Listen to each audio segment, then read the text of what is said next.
Are you struggling to manage your fitness routine alongside diabetes? Have you tried different types of exercise to help control blood sugar levels? Do you want to discover effective strategies to overcome fitness challenges and stay motivated? My name is Gamden, founder of Wellness Impact and host of the Thriving with Diabetes podcast. We empower people with type 2 diabetes to achieve diabetes remission and prevent complications, helping them live healthier, happier, and longer lives. In this episode, Petar Krastev, an online fitness coach, joins us. We explore the role of fitness in our lives, the type of exercises, and how to get started. We hope you find this discussion helpful for diabetes, overall health, and longevity. Enjoy the episode and make sure you subscribe and follow us for more expert tips and strategies to thrive with diabetes.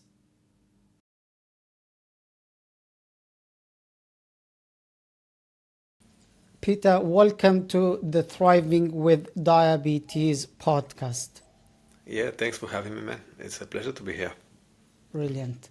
Uh, you know that physical fitness or exercise is crucial for maintaining overall health, boosting mood, and improving productivity. How do you believe fitness impacts our daily lives beyond just physical appearance? If you can share some benefits about that, because I know some people might go to the gym just so they can have or look good, but it's not just Yeah, about that. yeah, absolutely. It's a good question, and to be honest, I believe in the world that we live in right now, the way it's sedentary and we're surrounded by processed foods and alcohol. It's absolutely necessary to go to train and to lift weights or just do body weight training, but you need to be doing some sort of resistance training and intentional workouts. People live with the illusion that they can live without training. I don't think that's a reality. Um, they don't really see how fast their health will deteriorate if they don't do anything about it, and that's a mistake that they do. And later on, they realize, hey, I made a mistake. And most probably, if you're listening right now to this podcast, you probably have diabetes, and you know that from your own personal experience. You didn't take action, and now you're having diabetes. Maybe if you were training, you wouldn't have had the diabetes in the first place. So that's a major point to take this off, right? If you're training, you're developing your muscles, you're using the glycogen, you're using the glucose from the blood. It's very hard for a very active and training person to develop diabetes in the first place. And then I think it gives you way more advantages than not doing it in your life. If you continuously have a training regimen in your life, you will be able to manage stress and cope with challenges on daily basis. And that's going to keep your self-confidence up high, your mood. You will be more productive person, not just a better person for everybody around you, for yourself. These are great benefits. They're not small ones. They're really massive. And you can have much more impact in your family, and wherever you go, whatever you do. And also you feel much better. Training strengthens your bones.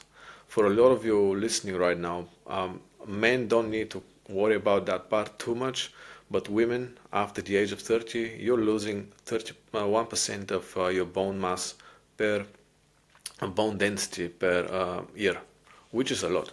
Like if you don't train, you're gonna be losing that much. But if you start training, you can offset that. So this resistance type of training can keep your bones healthy, can keep your joints healthy, and that applies to the men too.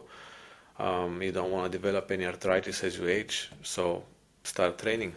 It's going to develop your muscles, not to mention that. Muscles are the organs of longevity. The bigger the muscles, the more active they are, the better you cope with your diabetes. It's literally one of the best things to do if you're having diabetes is to train. I don't think there is anything better.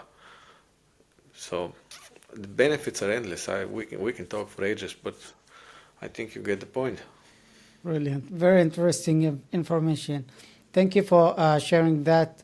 I will just highlight the last point that you mentioned is building muscle is essential for people with type 2 diabetes. It will help utilize glucose so we can manage or control the level of glucose in our blood, which is key.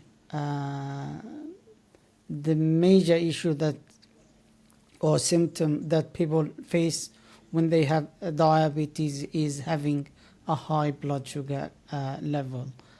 Thank you for sharing that. I know you touched a little bit about like different type of exercises, but this is the main question. We will get in to it like in a bit. I want to ask you about the different types of exercises that cater to various fitness goals. You know, everyone will have different goals when it comes to health and fitness. So an example will be like a strength training, Yeah. cardio, high intensity interval training. So the list is long. I know your exercise, one of your exercise style is calisthenics, if I got that right. Yeah. So the question is, what type or types of exercises do you recommend for people looking to improve the overall fitness and longevity? Okay. So let me try to really simplify it for the listener right now so you can understand why I'm suggesting these exercises, and I will give you a little framework, a way to think. Because we have over 600 muscles in our bodies and over 200 bones. So if you try to just train them all separately and think of each one of them, you'll probably mess it up. You'll probably miss some. This is bodybuilders' job. Like they think about every single muscle. You as a person who is not that involved and doesn't have the knowledge, the expertise, and doesn't have the time to think about it that much, there is a very simple framework that you can follow to train all your muscles, which is what we're trying to do, anywhere you are with any equipment or with body weight. Think about just pushing movements and pulling movements. And there are like two types of pushing movements and two types of pulling movements. When you're pushing, you can be pushing horizontally, which is imagine yourself flat on the ground and you're pushing horizontally. You can be pushing overhead too. Or you can be squatting, and that would be also counts for pushing. And then you can pull as well. You can pull horizontally, which is with the TRX equipment, for example, laying, kind of hanging down and just pulling yourself. You can also pull vertically, and you can pull with your legs too by doing exercises like the deadlifts.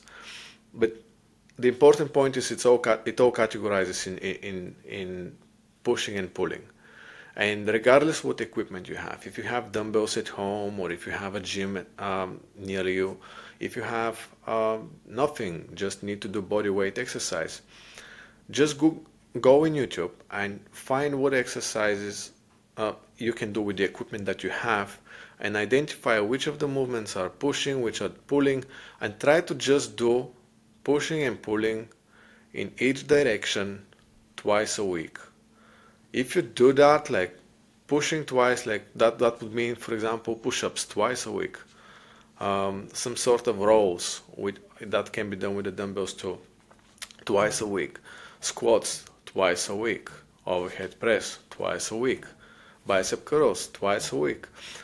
You're going to quickly exhaust all the options. That will train all your muscles, and these are very compound exercises which will really train all the muscles, and that will be pretty much enough. You can do it with body weight, as I said, with any sort of equipment.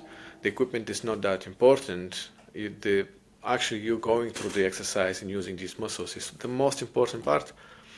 So just doing that, that's like 4 workouts a week. Maybe you can fit in 3 workouts, but anyone can do it. It only takes like 20 minutes.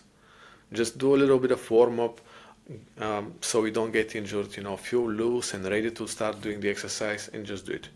And when it comes to cardio, which you touched on that, I think cardio is also very important. It doesn't need to be that much. I don't think it really is. We need to be doing cardio like every day or every other day. Once a week for professional athletes is even good. Like once, maybe twice a week, a very light cardio. When people hear cardio, often they're like, oh, I hate cardio, I hate running, or I hate doing these things because it sucks. Well, I will give you cardio that doesn't suck. If you just learn how to track your heart rate, if you have a device like a watch or something that tracks your heart rate, and you aim to keep your heart rate below 135 beats per minute, this is going to put you right about in zone 2. And zone 2 cardio is something that's very light.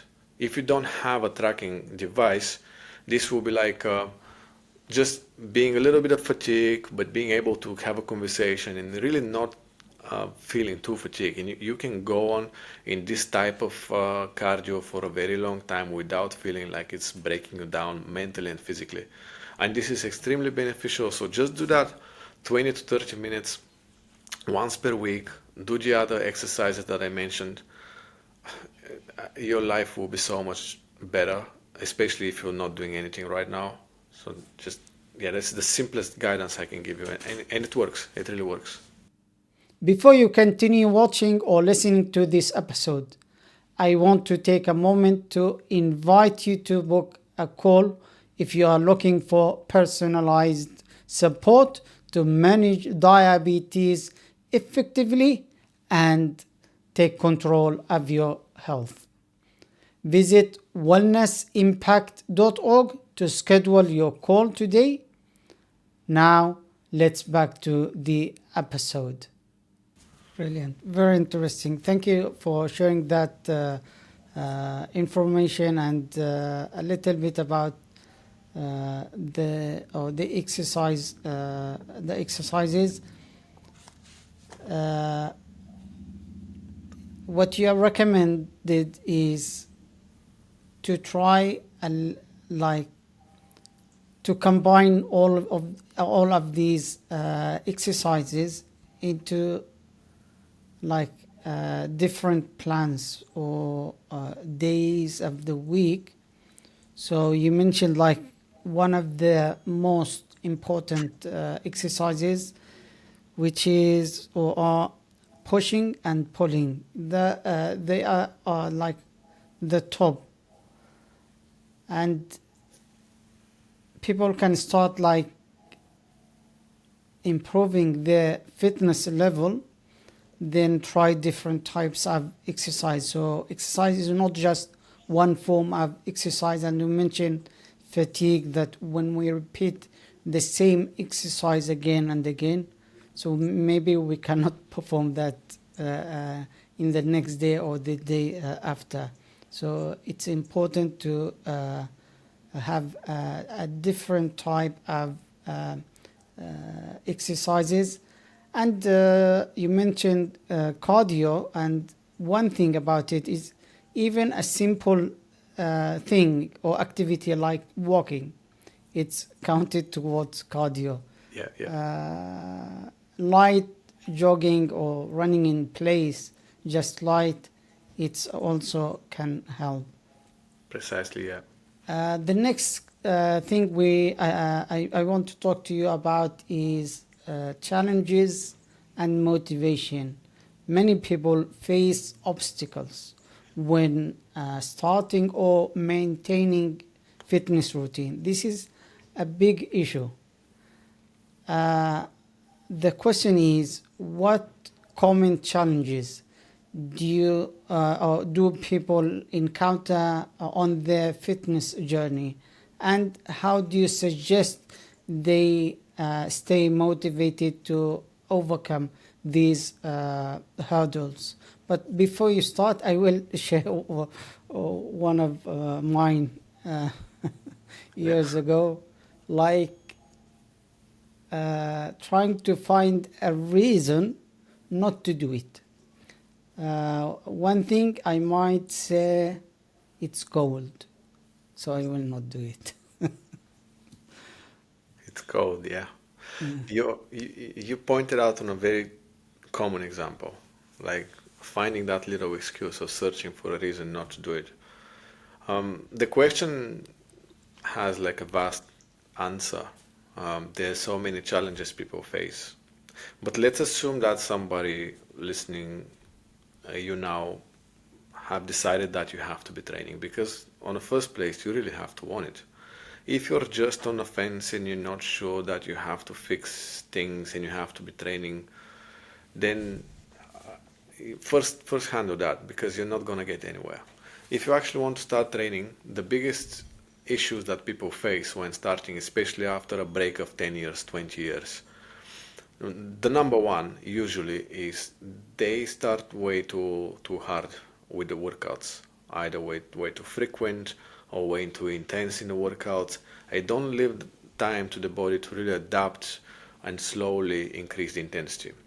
So we all been like younger, and you're listening right now might be 50, 60, maybe even above, and you think like when I was 20, 30, I was smashing workouts, and I want to just start doing it again, and you go and start training again like you were in your 20s. That would be a very big mistake. Even if you don't do the same exercise, if you just apply the same mindset of trying to go as hard as then and feel that hardness, that's going to break you so much that the chances of you quitting very soon are very high. You will create a very negative relationship with your exercise because it's going to make you feel bad, which is going to make it very hard to want to go next time. You will feel like having excuses. How can I not go? Because you're just making it so hard for yourself. And you can change that if you just go with the exercise, starting first time. And when I say first time, I mean like the first few weeks. Just go to the gym or wherever you're exercising and just do something random and try to enjoy. And the moment you feel like you're getting fatigued and it's not pleasant, stop it. That's totally fine. You don't think that you need to reach a threshold of how much to train to be efficient. The very fact that you've done couple sets, that's very efficient. Your body will respond immediately, and on the next day you will feel much more stronger and empowered to do even more. You will be inspired to do more because you feel great about it, and you will feel so motivated because of the fact you've done something, and knowing that you've done something gives you hope that you can do even more. It's contagious, but if you overdo it, then it's going to break your mindset and your body, and that pain and struggle throughout the days forward, like they will exhaust you mentally and physically. So stay away from exhausting yourself too much. Stay away from breaking down your body. Just do some exercise, and just take my word for it. 2 3 sets is enough to start with. In like overall for a workout, might sound silly, like doing 2 3 sets of work, a couple exercises. For a lot of people will sound not serious really, but it really works. There's a huge difference between doing something and doing nothing. So that's the biggest thing. If you learn to just do a little bit and then allow the body to recover, which means don't train immediately on the next day. If you feel like you want to go next day, definitely don't train any harder than the day before. Give yourself a couple of days rest, proper rest, and then increase the intensity a little bit. And just like that, keep increasing the intensity by adding a little bit more sets, a little bit more reps, a little bit different exercises, and slowly get into it. In that way, you will create a very positive relationship with training because the effect will be awesome. The effect will be like you feel strong and healthy and you just want to do it. And much easier to get hooked into it and keep going. This is number one. Maybe a couple other points I need to point out. Your lifestyle will also impact your ability to go to the gym and if you want to go or not, your decisions around it. So if you are drinking alcohol in the evening, that's gonna make you feel like on the next day that you don't want to train. Alcohol will impact your sleep so bad that you're gonna wake up groggy, you're not gonna feel powerful, strong, or energized, any of that, and you're definitely not gonna feel like going to the gym. Or maybe you didn't sleep for another reason that will have the same similar impact. Maybe you eat too much before the time you have to go to train. That's a big mistake as well.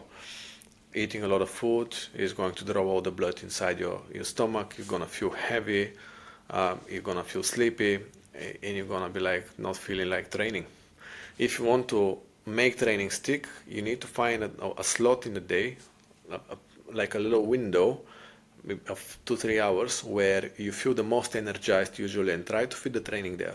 If you're having a full busy working day and you can't do that because you have to go to work, maybe it's best to just wake up a little bit earlier and start working on your sleep so you can adjust to that, waking up early and going early to bed so you can, sleep enough and still train. If you leave the training for later in the day, the chances are you will have many days where you don't want to train and you will be relying a lot on your willpower. And relying on willpower is not a strategy. Relying on willpower will fail sooner or later. So you need to create sustainability. Think about it this way. You need to create a lifestyle that is very, very sustainable. So it has to really make sense in your mind. It has to feel okay. It might be a little bit of a challenge, but it shouldn't be too much of a challenge, right? And last thing, I'll drop one more because you asked for motivation. The motivation is something that is awesome when we have it, but we can't rely on it. Anyway, there is a way to build up your motivation on the spot. I personally have like a power routine before my workouts, and I suggest you create one power routine for yourself. Like about 10 to 15 minutes before the time for my training, I start doing things other than my work. I start being active. I might clean the house, wash the dishes, just do the laundry. I can do things that make my body move, not just like my brain, actually my body to move, and also play some music. So play some music. I can change my clothes, put my training gear on. That activity, that movement and playing the music and also making steps towards you going to the gym and also towards you sorting out issues in your life or tasks that you have to do. These things will massively impact you because, as I mentioned earlier, motivation comes from the hope, from the belief that you can achieve something. When you feel that you can achieve something and you have the hope, you feel very inspired and you feel very motivated about it because you really want it and you believe and you really need it and you know you can do it and it feels great and you're motivated. To produce that feeling, just do something very small, like doing these small tasks whilst you're moving and listening to the music. The very fact that you put on your shoes is going to make you feel like you've already done something and there is a little bit more hope. And then do something a little bit different and keep going and build up your motivation. And that's how I built my motivation, and that became like a power routine of mine. And I have it every time I have to start workout. I just go through it immediately. I stop my work, I play my music, and before I know it, I'm up and running and very motivated, very, very motivated. So hope that Brilliant. helps. Very interesting information. Thank you for sharing that insights. There are a lot of things to digest. I think this part provides valuable insight or tips. What you mentioned is very interesting. Like, we will have many reasons not to do it, not to exercise. One of that, when we go hard and when we are not ready for it. You mentioned that we can try slowly, build it up, then move from there, and avoiding being exhausted. That is very important. I like the idea. Another reason not to do it is when you have a busy lifestyle. That is going to be a big reason. And a great tip here is finding the best time in a day where you can exercise. What you are saying is there is no specific time will be best for you to exercise, but you need to find that time yourself. Correct. That is a pro tip. Yeah, that's correct. And just to elaborate on that, it comes from the clients I work with. I work with a lot of executives and entrepreneurs who do have their own schedule. They create everything. And we literally have told them to book the training in the business calendar. So nobody can book meetings with them, nobody can just call them or whatsoever.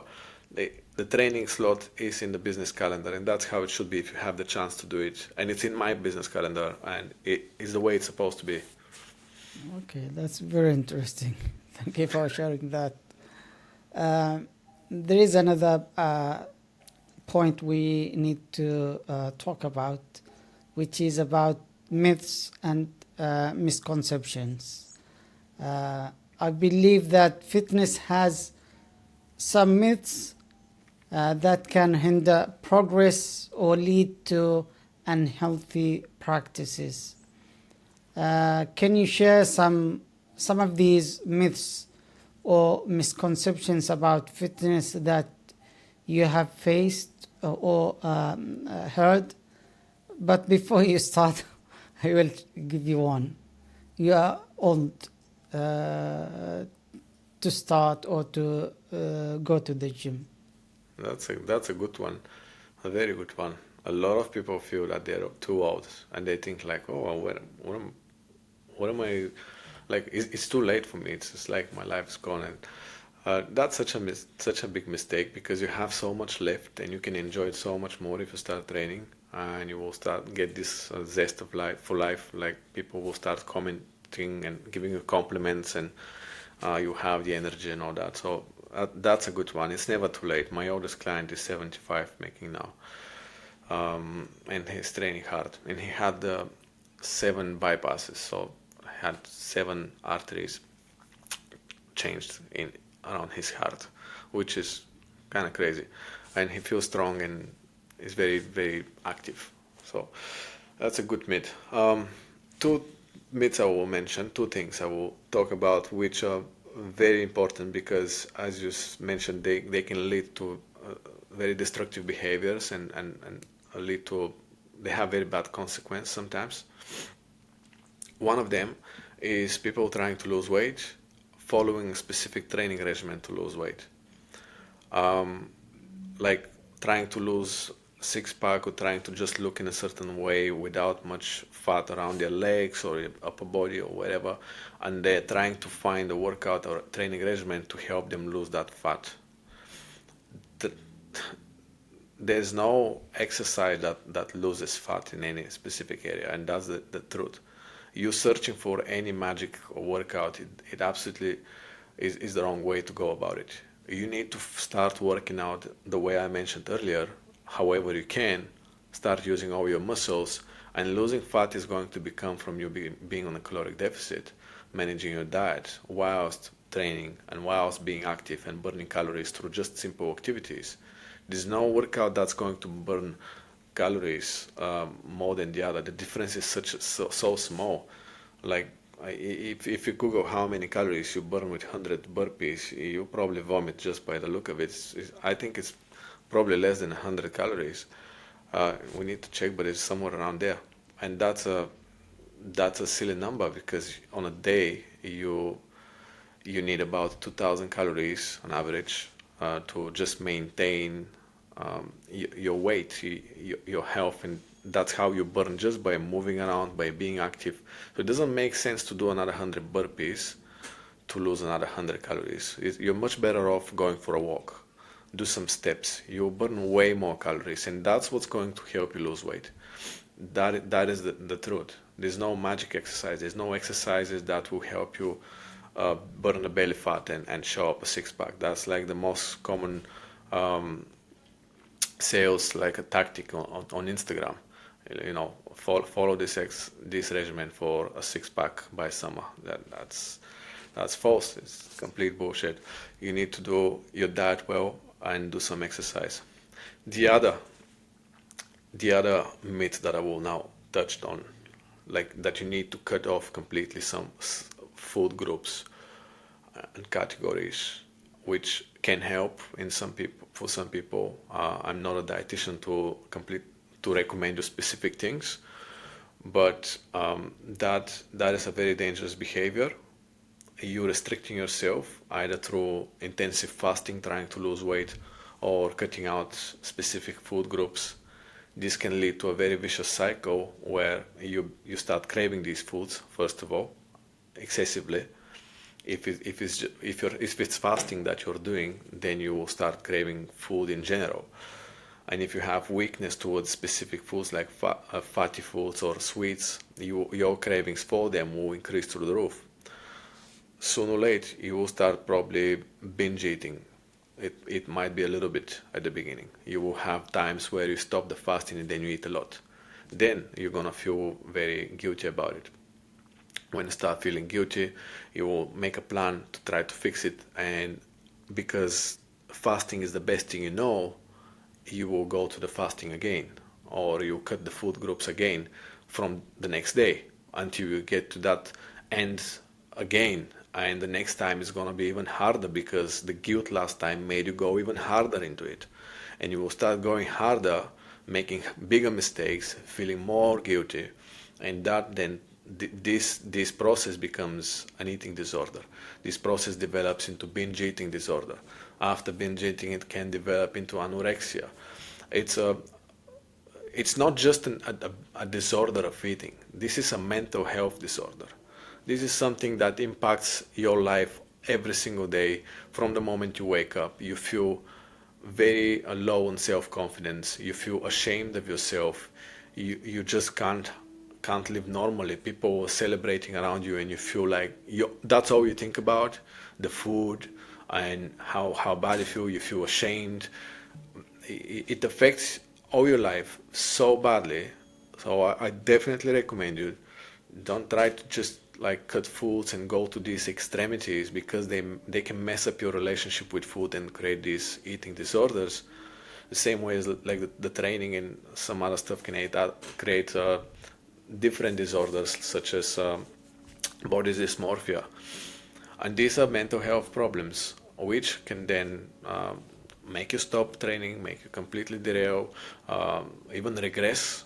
And yeah, the story can get very ugly. So stay away from these things. All you need to do is just reduce the calories. Set meal timing for the day. Like, I'm gonna eat breakfast, lunch, dinner, and stick to it. If you need a snack in between, one snack maybe, okay, put it in there in the plan and just stick to your plan.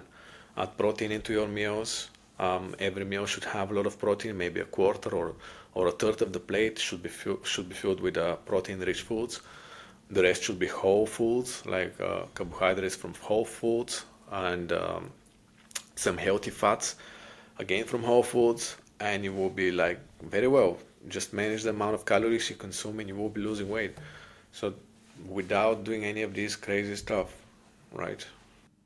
Before you continue watching or listening to this episode, I want to take a moment to invite you to book a call if you are looking for personalized support to manage diabetes effectively and take control of your health. Visit wellnessimpact.org to schedule your call today. Now, let's back to the episode. Brilliant. Yeah. Very interesting. Thank you for sharing that information. The story you shared for that man, you mentioned he is about 75. Yeah. With multiple heart operations, but he's still doing exercises until now. That is very inspiring. And the other one is about losing fat or fat loss. Yes, great you mentioned that myth, because what most of us do, they look for the that for specific exercise that can help lose body fat, for example, or lose fat completely just by trying to find one exercise. And you mentioned that this does not work. It helps to a certain degree, but it will not help. And to solve that, you mentioned that we need to reduce calories. If you consume 2,500, but you only burn about 2,000 or 2,300, means every day you will store as fat 200. Is that correct? Yeah, and in a month you'll be gaining about a kilogram. If you're Yes. exceeding with 500 a day, within 2 weeks you'll be gaining a kilogram of fat. That's how much you need to do, and a lot of people exceed with 1,000 all the time without even knowing. It's not hard, especially when you have developed the appetite and you start eating a lot, and that's just the norm for you. You're probably exceeding on calories on a daily basis, and you wonder why your weight is going up. Well, 7,700 calories, according to science, is what a kilogram of fat is made of. So that that's how much you need to consume in excess, and you will put it on a sponge. Is the way it Brilliant. works. Thank you for confirming that. Another point I want to discuss is about, or before we go to this point, now you have given us an overview about the role of fitness in our life, what type of exercises we can do, how to deal with obstacles and motivations, about the myths that we hear from people, which means we can do it, and how we do the right things. Now, someone who is listening to us now and he wants to get started, what is your advice for him to start and continue with that, so he can progress without reaching to the point where he or she skips or quits? I'll give you two things, practical things. We can talk philosophically and inspire you, but I want to give you something that's going to stick and maybe help you. One thing will be take a pen and paper, take a couple of sheets. On one sheet, write everything that not training at all and not doing anything about it will mean for your life, what the consequence will be in 10 years time, in 20 years time. How is that going to affect your mood, your job, your relationship with your kids, everybody? And I'll just describe everything, and then describe also at the end of it how it's going to make you feel. And just be very brutal with yourself. You have to start facing the truth, and you have to be like square with the truth and put it down on the paper. Be obvious and visible how you feel, and that might become actually a very long list. Keep writing until you become exhausted and there's nothing else to write. And then grab a new fresh piece of paper and write exactly the opposite of everything. How are you gonna feel when you start training and you don't quit again, and you just start eating healthy and you don't quit again? You fix your relationship with food and you just create this new magical lifestyle. How are you going to feel? And what is going to be the consequence in your life? And how is that going to make you feel? Write these things down and make it very clear. And then pick one. Which one are you gonna go with? Don't stay in the middle. Staying in the middle is exactly the same as not doing it at all. Like don't fool yourself. Not just trying and stopping. It's like not doing it at all. So pick which side you're gonna go, And if you pick the right one, just the other piece of paper, throw it away and burn it if you want, or something to memorize that you've done it. And then I will give you a challenge that I used to do this challenge, and I sometimes do it with people who struggle to handle one little habit. The challenge is very effective if you know exactly what your problem is. If you know that your problem is that you're not sticking to the training and long enough, but your diet is well, that the challenge needs to be used for the training. If you know that your problem is with snacking throughout the day or specific foods, then you need to use this challenge for that. You can use it for the diet overall. And you can use this challenge multiple times. Take a whiteboard, like the one that you can see right behind me there. Take a whiteboard and create a calendar of a month, of 30 days calendar. And say to yourself, over these 30 days, I will follow specific rules for one thing. Don't complicate it. So I will go to the gym 4 times a week. I will not snack throughout the day other than the time specified by me. I will only have three meals a day. Something that is your thing, the lowest hanging fruit, the one thing that if you handle, it's going to have a massive impact in your life. Put that there as a challenge, and give yourself also the leeway of failing like X amount of times. For example, if your challenge is to have one snack a day in a specific time and no other snacks, say to yourself, if I have 5 snacks within the whole month in total, I start all over again. And keep doing that challenge until you complete the month. If you feel like at the end of the month you have to do it again and you go back to your own behavior, do it again.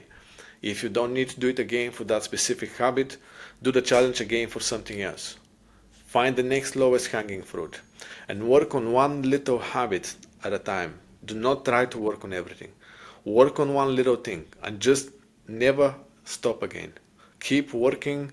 You might be failing. You will be failing. There's so much you will be failing that you will be sick of it. And that's okay. But just keep working and handle one habit at a time. Soon enough, believe me, you will be like on the right track, and you'll be very grateful you did that. So keep yourself accountable like that.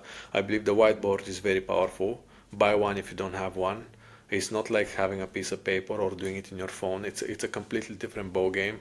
When you put this whiteboard in your office or your living room, whatever, in your bedroom, trust me, you will see it and you will know that you're in this for real. It's just a massive thing staying in there, and you put it in there for a reason. It's not going to go anywhere, and you can't just swipe it and move it and brush it and cover it with stuff. It's going to stay there.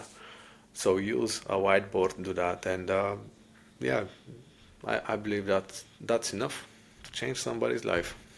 Brilliant. Very interesting information and helpful advice. So we need to get started.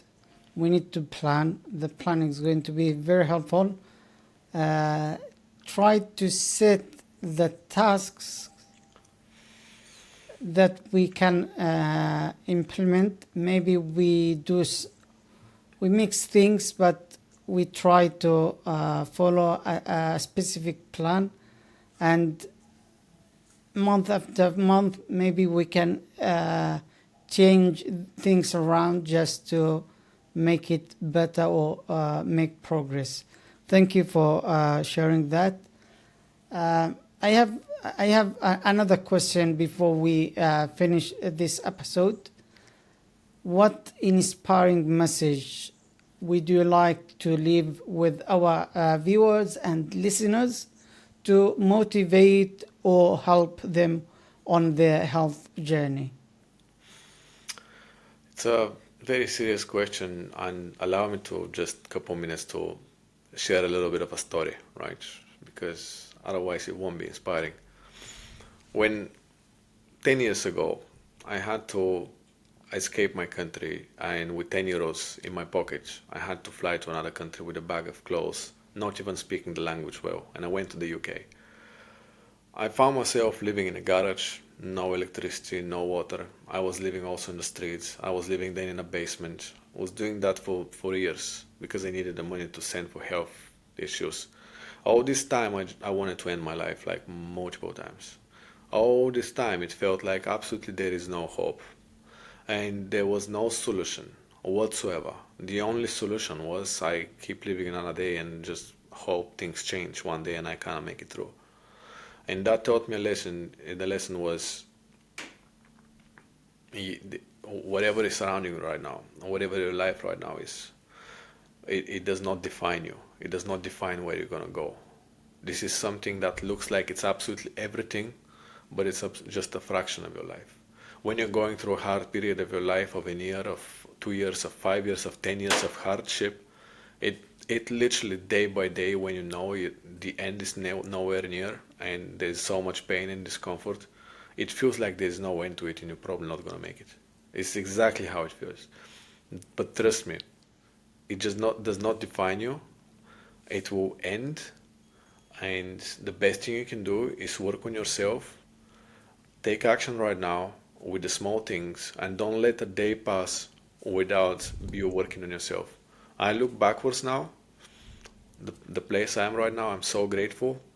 And if I didn't go through that period of my life, I would have never gotten here because I would have never discovered what I'm actually capable of. Being in a hard place is the greatest opportunity you have to discover what you're made of and what you can do. It's the greatest opportunity. You get out of this place, you will be asking for something to teach you to be better, to be more disciplined. There's nothing better than being in a hard place that to teach you how to be disciplined, how to be consistent, how to really go for something with everything that you have got. So use that opportunity. Don't wait for a better time. The better time is not better for that. The best time to start is in a hard time. Build yourself up like a character and use it and go for it. And you can change your life. Time goes. 2 years is nothing. 5 years is nothing. Like 10 years is nothing. Trust me, it's gonna go when you find yourself so successful on the other side with whatever your endeavor is. And yeah, you will remember this if you take this advice. Brilliant. Thank you for sharing your great, inspiring message.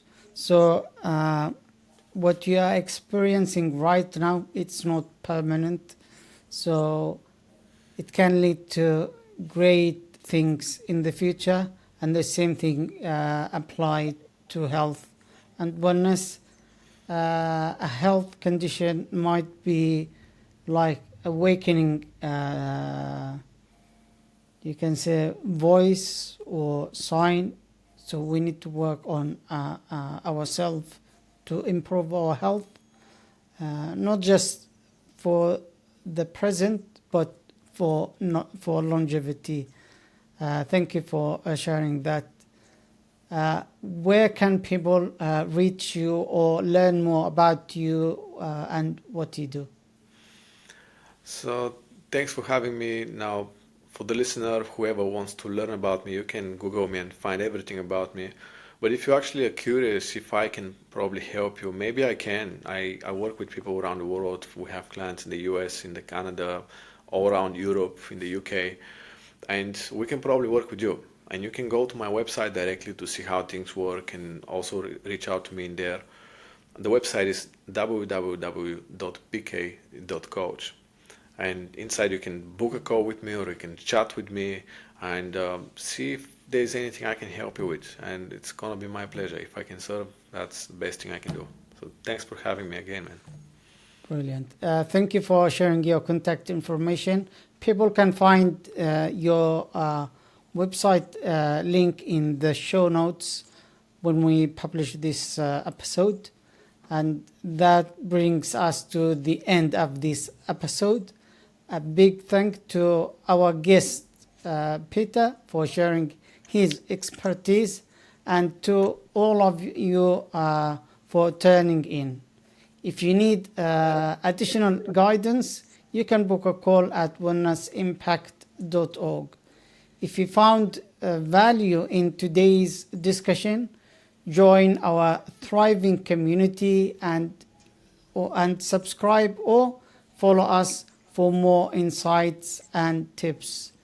Thanks again, Peter, and thank you everyone for being part of this journey. Until next time, take care of your health and keep thriving.